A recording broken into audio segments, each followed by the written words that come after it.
Shalom, Yashala, Shalom. First and foremost, I want to give all praise, honor, and glory to the Most High Yahweh. I do so in the name of His only begotten Son, Yahweh Shai. Double honors to the apostles and elders of Yashar Allah.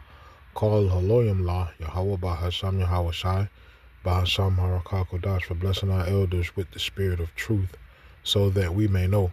Shout out to the Akim and the Akwaf that's keeping the faith and the work. Shall keep at it. It's your brother Abaya coming at you with more precepts. Real quick, 2 Corinthians chapter 2 and verse 11. Lest Satan should get an advantage over us, for we are not ignorant of his devices. In the NLT it reads, so that Satan will not outsmart us, for we are familiar with his evil schemes. This new thing that has hit the earth and is making waves on the news scene, as far as pandemics, plagues go, rather, pestilence, is a mirror image of 2019 and 2020, and the people are seeing it, and they're now falling for the same old okie doke. I'm talking about almost the exact same narrative with some of the same people that were speaking that narrative in the beginning. So I'm gonna let this video play. I'll be back.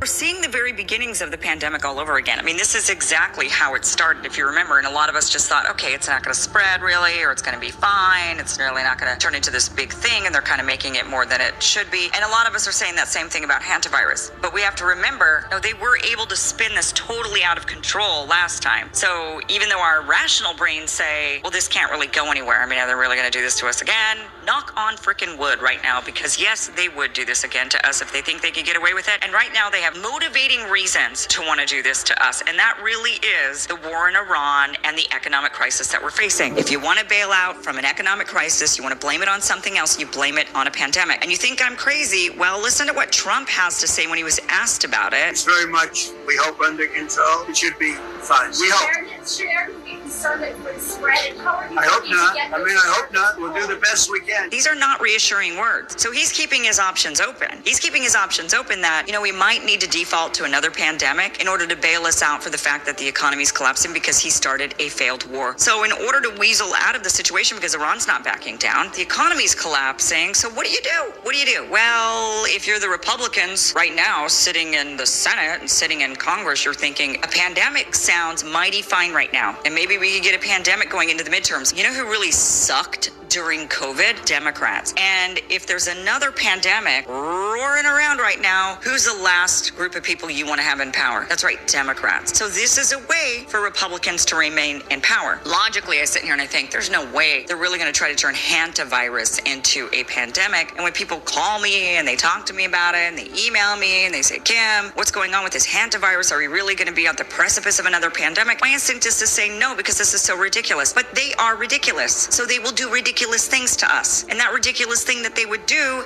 is absolutely start another pandemic in order to distract us from the war, the failing economy, and in order to keep Democrats out of power. Eyes wide open on this one. They very well might try to do this to us.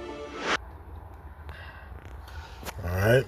Headlines 360. Dr. Fauci has returned to the public eye to issue a warning regarding rising HB concerns across the nation. He suggested that it may be necessary for citizens to resume wearing masks and maintaining social distance to mitigate the potential spread of this specific pathogen now, right? Same old story, look like same old same, right? But we're not ignorant of Satan's devices. We understand how the devil get down, and we understand that ultimately our fate is in the hand of the Lord's. And, as long as you're trying to be as righteous as you can be, can't fail. Whether you get sick or not, don't matter. It cannot fail. As long as you stay the course, stay faithful, stay hoping, stay in the Lord, all of this, what they say, this too shall pass. All right? So, Psalms 27:1, a psalm of David. Yahweh is my light and my salvation, whom shall I fear? Yahweh is the strength of my life, of whom shall I be afraid? When the wicked, even mine enemies and my foes, came upon me to eat up my flesh, they stumbled and failed. Though an host should encamp against me, my heart shall not fear. Though war should rise against me, In this will I be confident. One thing have I desired of Yahweh, that will I seek after, that I may dwell in the house of Yahweh all the days of my life, to behold the beauty of Yahweh and to inquire in his temple. Right? As long as we keep that faith in the Lord, man, and faithfully, work towards that, towards that belief, towards that faith, towards that knowledge. Don't matter what this devil has in store for this world. We straight. Call Loyam La Yahweh Ba Sham Yahweh Shai Ba Hasham Harakakudai Shalom Yasha Allah Wa Abba Baba.